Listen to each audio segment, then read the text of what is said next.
السلام عليكم ورحمة الله وبركاته. إن الحمد لله نحمده ونستعينه ونستغفره ونعوذ بالله من شرور أنفسنا وسيئات أعمالنا. من يهده الله فلا مضل له ومن يضلل فلا هادي له. أشهد أن لا إله إلا الله وحده لا شريك له وأشهد أن محمدا عبده ورسوله صلى الله عليه وعلى آله وأصحابه ومن سار على نهجه واستنى بسنته إلى يوم القيامة.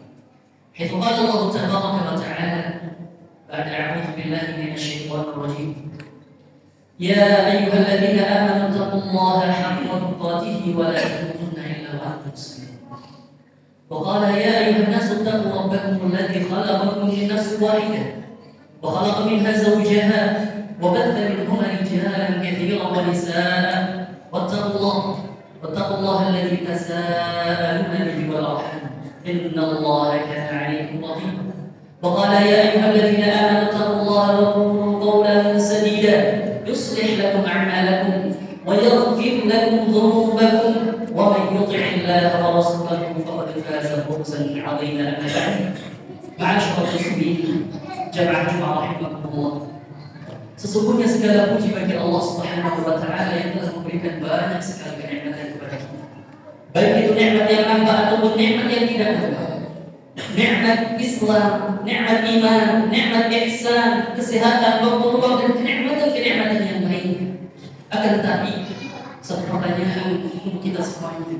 Sudahkah setiap kenikmatan tersebut menjadikan kita semakin dekat kepada Allah Subhanahu wa taala? Sudahkah setiap kenikmatan yang kita rasakan sampai detik ini menjadikan kita semakin taat kepada Allah Subhanahu wa taala? Ataukah justru sebaliknya? Ketika Allah Subhanahu wa taala berikan banyak kenikmatan kita, justru kita semakin jauh dari nilai-nilai syariat Allah Subhanahu wa taala. Semakin jauh dari ajaran yang dibawa oleh Nabi sallallahu alaihi wasallam. Suatu ketika Abu Hazim Salamah bin Dinar beliau menasihatkan kepada kita semuanya, kullu ni'matin la tuqarribu min Allah fahiya baliyatun. Setiap kenikmatan yang tidak dapat menjadikan seorang hamba menjadi lebih dekat kepada Allah Subhanahu wa taala, maka ingat itu adalah satu petaka baginya. Satu musibah ketika seorang diberikan kenikmatan tidak menambah baginya ketaatan kepada Allah, justru menambah jauh dari nilai-nilai Islam, maka itu adalah satu musibah. Salawat dan salam semoga senantiasa terlimpah kepada Nabi sallallahu alaihi wasallam, kepada keluarganya, kepada para sahabatnya dan kepada orang-orang yang setia di atas petunjuk apa yang dibawa oleh Nabi sallallahu alaihi wasallam. Jemaah rahimahullah, bertakwalah kepada Allah Subhanahu wa taala dengan sebenar-benar takwa. Karena takwa ini adalah gerbang kebahagiaan di dunia dan akhirat.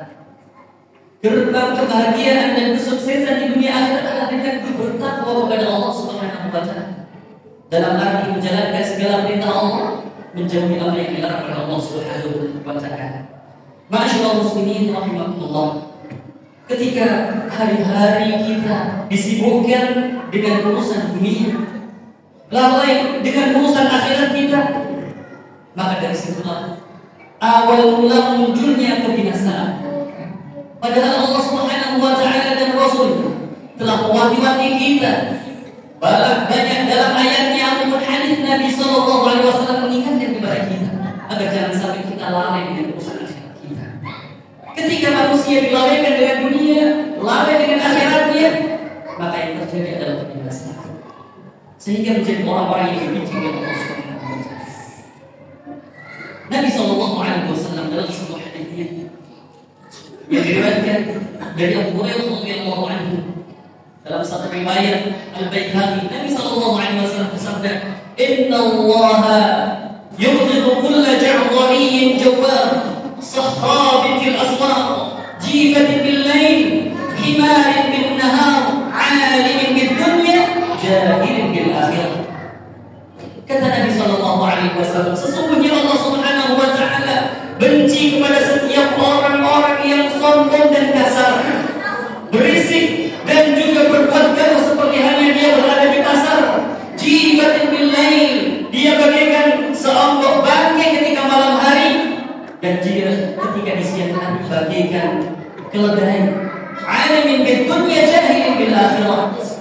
Dia mengetahui tentang ilmu dunia, akan tetapi dia bodoh terhadap perkara akhirat. Ma'asyiral muslimin rahimakumullah. Hadis ini menjelaskan kepada kita bahwasanya sifat orang-orang yang dibenci oleh Allah Subhanahu wa taala telah dijelaskan oleh Nabi sallallahu alaihi wasallam. Yang pertama adalah ja'dhari, orang-orang yang sombong. Nabi sallallahu alaihi wasallam memberikan kabar kepada kita dalam sebuah hadis. La yadkhulul jannata man kana fi qalbihi mithqalu dzarratin min kibr. Tidak akan masuk surga orang yang di dalam hatinya terdapat satu zarah kesombongan. Lalu Nabi sallallahu alaihi wasallam menjelaskan kepada kita bahwa kesombongan itu adalah batarul haqq wa ghamtun nas. Menolak kebenaran yang datangnya dari Allah dan Nabi sallallahu alaihi wasallam.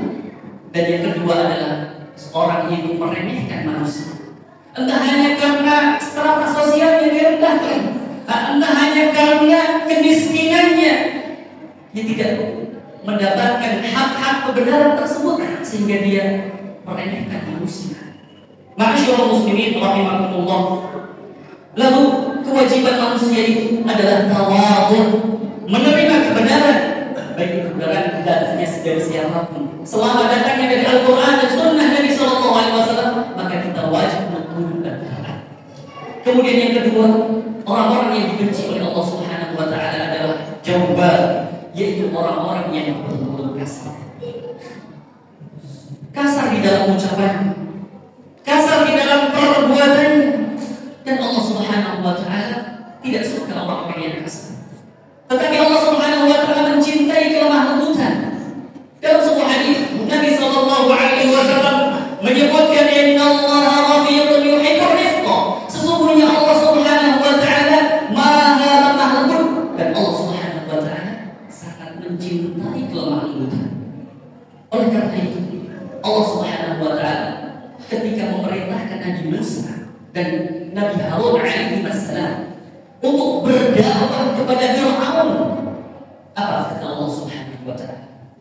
فَقُولَا لَهُ قَوْلًا لَيِّنًا لَعَلَّهُ يَتَذَكَّرُ أَوْ يَخْشَىٰ. Pergilah kamu berdua kepada Fir'aun, lalu ucapkan dengan ucapan yang lemah lembut, semoga dia bisa ingat dan bisa timbul di dalam hatinya takut kepada Allah Subhanahu Wa Taala. Lihat bagaimana Allah perintahkan kepada kedua nabi tersebut dengan perkataan yang lemah lembut. Padahal kita tahu siapa Fir'aun, orang yang paling zalim menganggap dirinya Tuhan. Tetapi Allah perintahkan untuk berlemah lembut kepadanya. Ahibbatillah rahimakumullah. Kemudian Nabi Sallallahu Alaihi Wasallam menyebutkan bahwasanya orang yang dibenci oleh Allah Subhanahu Wa Taala adalah sakhabin fil asr. Orang yang suka berteriak-teriak, bikin gaduh seperti halnya di pasar, di mana misalnya itu pedas, suka menyakiti hati orang lain. Dan ketahuilah bahwasanya sifat orang mukmin itu sebagaimana disifatkan oleh Nabi Sallallahu Alaihi Wasallam, laisa al-mu'min bil-ta'an wal-la'an wal-fahisha wal-bathi. Orang mukmin itu adalah orang yang tidak suka mencela, orang yang tidak suka mencela, orang yang tidak suka berkata kotor, orang yang tidak suka berkata-kata jorok. Ma'asyiral muslimin rahimakumullah. Lalu Nabi Sallallahu Alaihi Wasallam menyebutkan jifatun bil lail. Orang yang dibenci oleh Allah Subhanahu Wa Taala adalah orang yang ketika di waktu malam hari bagikan seombak bangkai, dia jauh dari beribadah kepada Allah Subhanahu Wa Taala. Malam-malamnya ia lewati dengan bermaksiat kepada Allah, atau dia lewatkan tanpa beribadah kepada Allah Subhanahu Wa Taala. Tetapi untuk urusan duniawi ia nomor satukan. Dia rela untuk menonton bola berjam-jam, tetapi untuk berdiri 2 rakaat saja ia berat di hadapan Allah Subhanahu Wa Taala. Maka ini disinggung oleh Allah Subhanahu Wa Taala bahwasanya sifat orang-orang yang beriman itu adalah alladzina yabituna li rabbihim sujadan wa qiyama. Orang-orang yang dan juga qiyamul lail, berdiri untuk bermunajat kepada Allah Subhanahu wa taala. Lalu Nabi sallallahu alaihi wasallam menyebutkan bahwasanya di antara orang yang dibenci oleh Allah Subhanahu wa taala adalah alimun bid dunya jahilin bil akhirah. Urusan dunianya dia terdepan, berpengetahuan terhadap urusan dunianya, tetapi giliran urusan akhirat dia jahil, dia bodoh. Ma'asyiral muslimin rahimakumullah. Bisa belajar menuntut ilmu sampai ke negeri luar negeri sana, jauh, S1, S2, S3, ia habiskan di luar negeri, tetapi ketika dia pulang hanya berjarak beberapa langkah ke masjid saja, tidak mau mendatangi masjid untuk sholat jemaah. Ma'asyiral muslimin rahimakumullah. Ini adalah perkara adab kepada Allah Subhanahu wa taala. Oleh karena itu Nabi sallallahu alaihi wasallam mengingatkan dalam banyak hadis-hadisnya, jangan sampai kita lupa terhadap akhirat kita. Allah Subhanahu wa taala juga mengingatkan kita dalam banyak ayat. Bal tu'thiruna al-hayata dunya wal akhiratu khairun wa abqa. Bahkan engkau lebih mengutamakan, lebih memprioritaskan urusan dunia, padahal akhirat itu adalah yang lebih baik dan lebih kekal.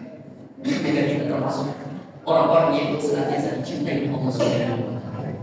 Ingat kepada akhirat, ingat bahwasanya bekal kita itu masih sedikit, sehingga kita memerlukan ilmu, bekal yang banyak untuk menghadap Allah Subhanahu wa taala. Barakallahu li wa lakum fil Qur'anil Karim.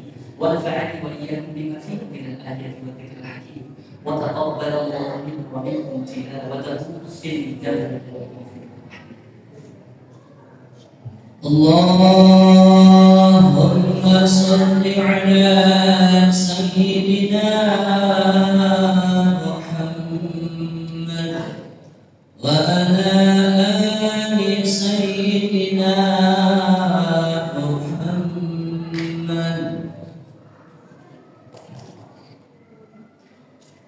Alhamdulillah, assalatu wassalamu ala rasulillah wa ala alihi wa ashabihi wa man sara ala nahjihi wastanna bi sunnatihi ila yaumil qiyamah.